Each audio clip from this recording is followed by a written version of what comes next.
हम question number 11 अब करने जा रहे हैं। इंपॉर्टेंट क्वेश्चन है, ध्यान से देखिए। मान लीजिए कि सेट ए जो है वो n by n cross n, यानी कि n और n का कार्टेशियन प्रोडक्ट हो रही है, क्रॉस मल्टीप्लिकेशन हो रहा है, कार्तीय गुणन हो रहा है, तथा सेट ए में, और सेट ए क्या है, n क्रॉस n, ठीक है। n प्राकृतिक संख्या का समुच्चय नेचुरल नंबर्स का सेट है और ये वाला n भी नेचुरल नंबर्स का सेट है। क्लियर। तो इसलिए जो सेट ए में है वो a कॉमा बी की, ये ए कॉमा बी क्यों दिए, क्रमित युग्म के रूप में, ऑर्डर्ड पेयर के रूप में क्यों दिए हैं, क्योंकि हमारा सेट ए जो है वो n क्रॉस n है। जब n का कार्तीय गुणन होगा तो हमें जो एलिमेंट्स मिलेंगे वो ऑर्डर्ड पेयर यानी क्रमित युग्म के रूप में मिलेंगे, ए कॉमा बी और संक्रिया सी कॉमा डी। तो इनके बीच में जो ऑपरेशन है वो किस प्रकार का है, ए plus C comma B plus D, ये कॉमा है, ए plus C comma B plus D, यानी कि पहले में पहला ऐड हो रहा है, इस क्रमित युग्म का ऑर्डर्ड पेयर का पहले अवयव में फर्स्ट एलिमेंट में इसका फर्स्ट एलिमेंट ऐड हो रहा है ए प्लस सी कॉमा, और दूसरे एलिमेंट बी में दूसरा एलिमेंट डी ऐड हो रहा है। ये हमारी संक्रिया है, यानी कि हमारा बाइनरी ऑपरेशन है।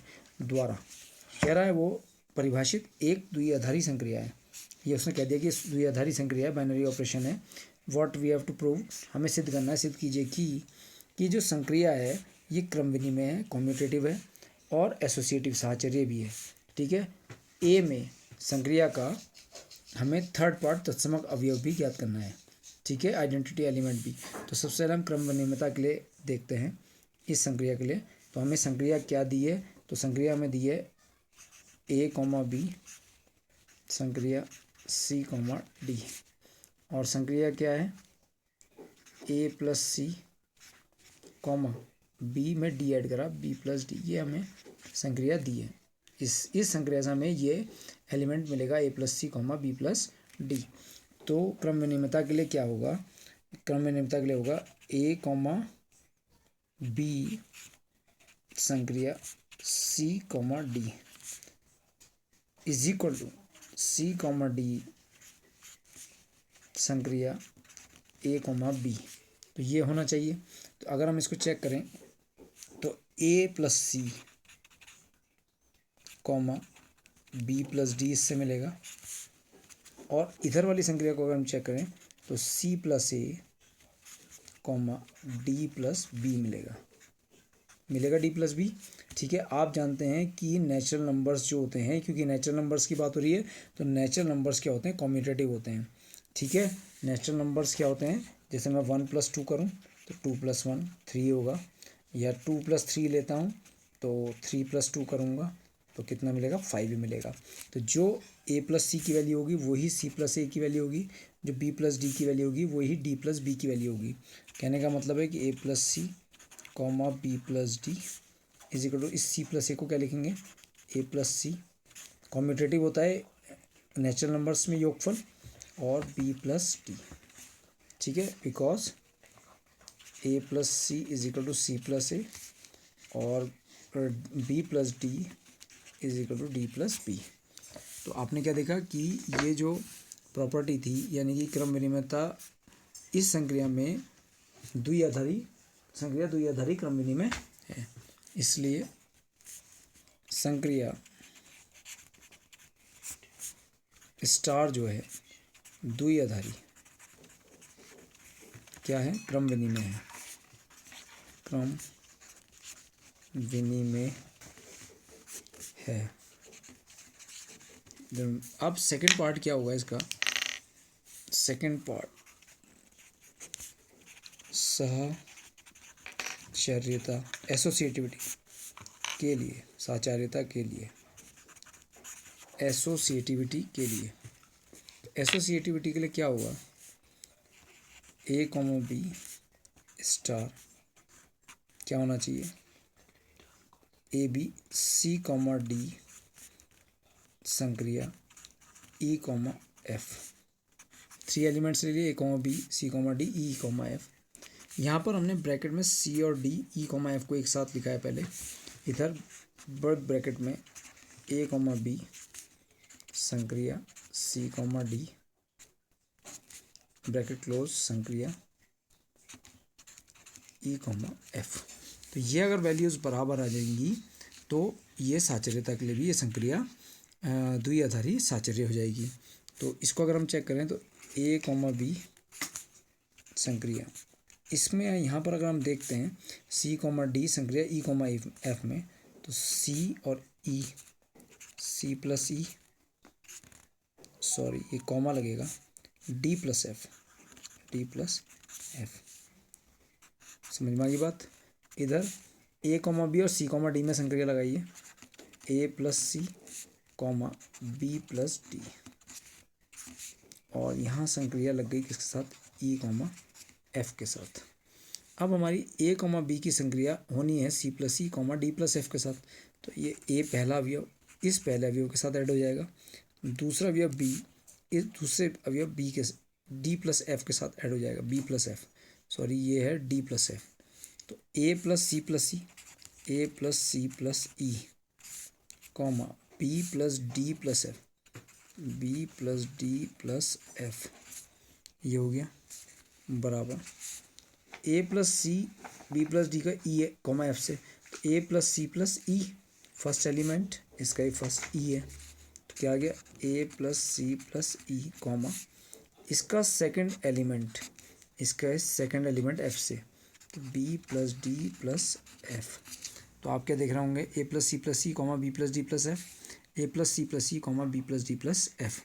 इसलिए ये जो संक्रिया है, संक्रिया, ये संक्रिया कौन सी संक्रिया, ये वाली संक्रिया, ये वाली संक्रिया दी है हमें, ए बी संक्रिया C D A plus C comma B plus D, ये जो संक्रिया है द्विआधारी साहचर्य है, द्विआधारी साहचर्य है। अब इसमें हमें एक लास्ट पार्ट करना है, इसका हमें आइडेंटिटी एलिमेंट तत्समक अवयव ज्ञात करना है।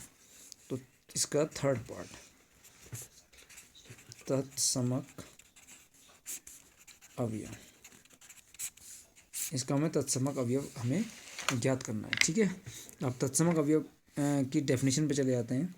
डेफिनेशन क्या है, ए की संक्रिया ई के साथ करें तो ए मिले, या ई की संक्रिया ए के साथ करें तब भी ए ही मिले, ए और ई की संक्रिया करने पर भी ए मिले, और ई ए की संक्रिया करने पर भी ए मिले। और जो ए है वो किसको बिलोंग करे, कैपिटल ए को, यानी कि एन क्रॉस एन को, और ई भी किसको बिलोंग करे, ए को, यानी कि ए भी जो अवयव हो वो एन क्रॉस एन का हो, और जो ई भी जो अवयव है वो भी किसका हो, एन क्रॉस एन का। इसका मतलब जो हमारा ए है वो भी ए कॉमा बी के रूप में होगा, और जो ई है, ये ई है, ये भी E1 कॉमा E2 के रूप में होगा, मान लेंगे इसे। तो माना लेट आइडेंटिटी एलिमेंट जो है E1 comma E2, E1 comma E2 belongs to capital A. इस रूप में क्यों माना, क्रमित युग्म के रूप में क्यों माना, क्योंकि जो हमारा ए है वो ए क्या है, ए बराबर है एन क्रॉस एन है, तो इसलिए जो आइडेंटिटी एलिमेंट होगा वो भी E1 कॉमा E2 के रूप में होगा, ठीक है। अब ध्यान दो, ए कॉमा बी की संक्रिया हो रही है E1 identity element E1 comma E2 के साथ, और मुझे जब इसकी संक्रिया करूँगा तो क्या मिलेगा, A1 कॉमा A2 मिलना चाहिए, या अगर मैं E1 कॉमा E2 की संक्रिया करूँ किसके साथ, ए कॉमा, मैंने ए कॉमा बी है ना, तो ए कॉमा बी मिलना चाहिए मुझे, ए कॉमा बी,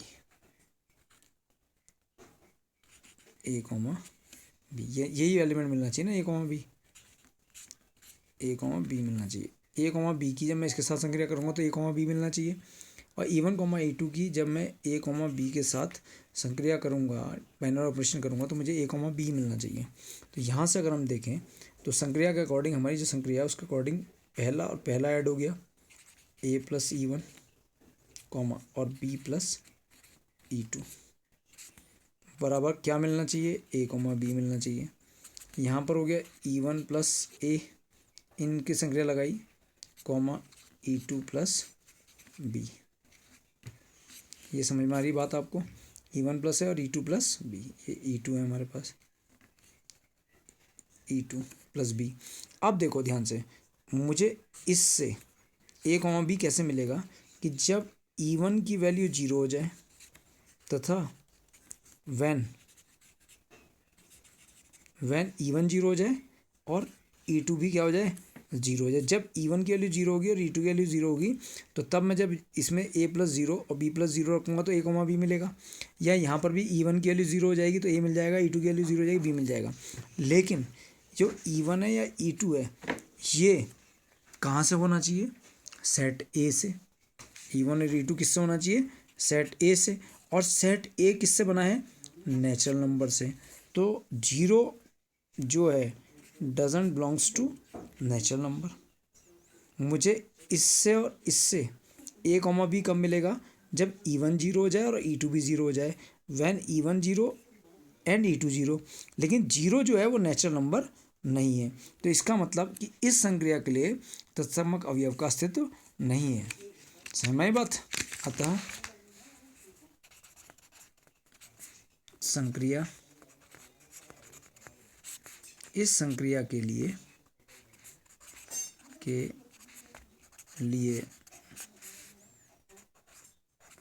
तत्समक अवयव का अस्तित्व नहीं है। इस संक्रिया के लिए तत्समक अवयव का अस्तित्व नहीं है। मेरे ख्याल से आपको अच्छे से ये क्वेश्चन, ये जो आइडेंटिटी एलिमेंट वाला था, अच्छे से समझ में आ गया होगा।